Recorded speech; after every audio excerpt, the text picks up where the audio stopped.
Hello guys, my name is Sam and welcome back to the channel. Now seeing as we're making another truth video, you can probably just assume that the devs made another post on the forums. This is indeed the glorious patch notes that include 200 bug fixes of varying degree. I actually counted the bullet point list. Honestly, I got to 145 and stopped counting. Somewhere around the 50 mark it just got really depressing. So first and foremost, they made a header at the top of the page to let us all know that the Malgus bug is a known issue. However, they did say in the last post that they were trying some changes with the fight, so I gave them the benefit of the doubt and jumped into the latest PTS build, which included these fixes.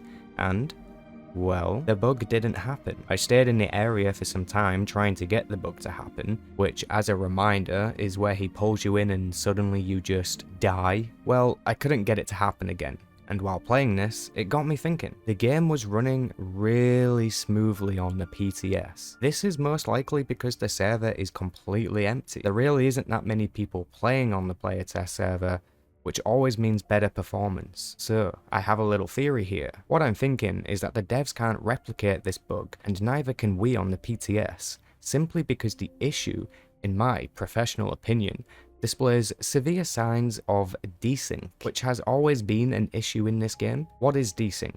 Well, I'll tell you. Desync is like rubber banding.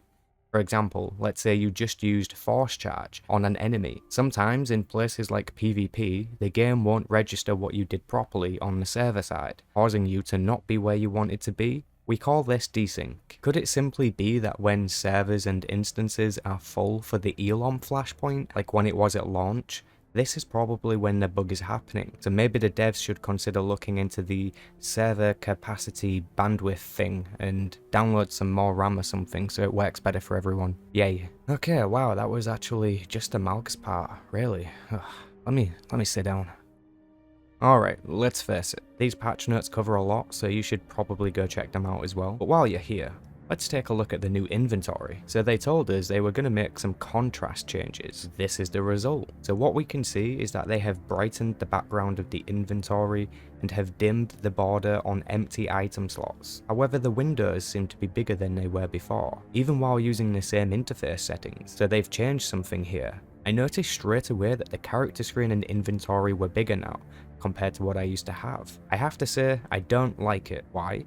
Because to decrease the size of them, I have to downscale all components of my interface, which makes some stuff too small. I need proper options when it comes to resizing the character and inventory window. Now, other than that, I think the changes made to the design are pretty much bare minimal, and honestly, you shouldn't have bothered doing it, and instead give people the option to customize their own window and how it looks. I'll admit it looks better, but we can all tell that you put very minimum effort into this. Now while we're talking about this window, can we acknowledge that my character window background is now blue? Why is it blue?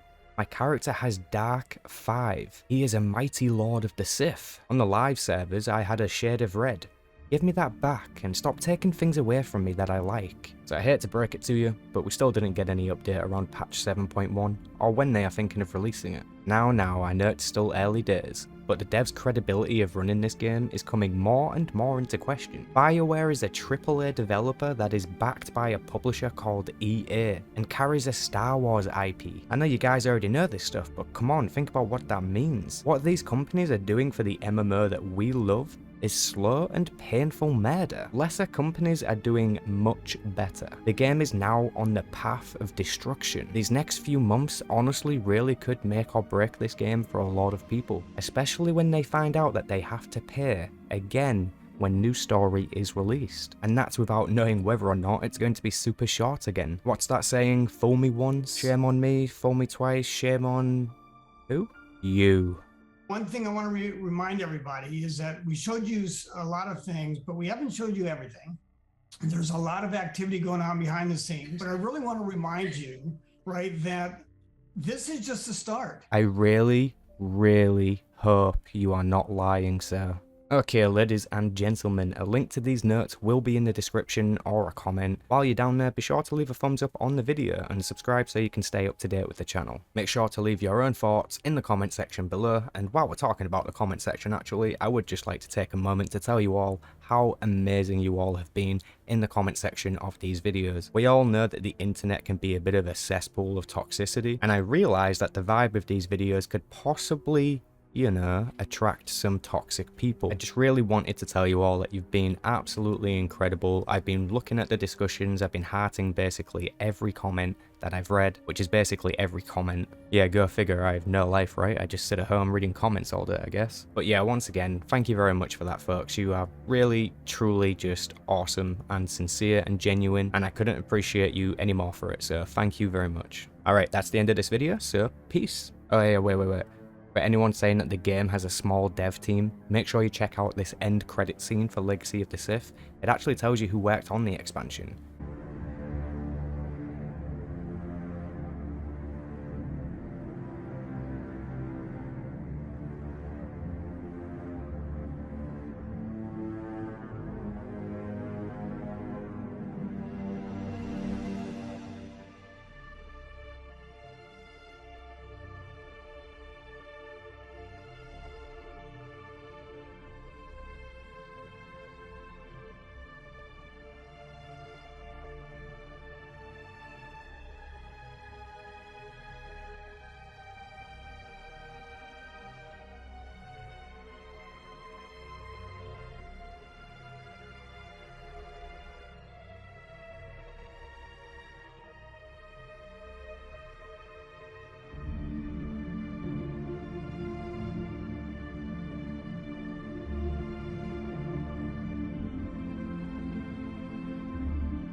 Doesn't look like a small team to me.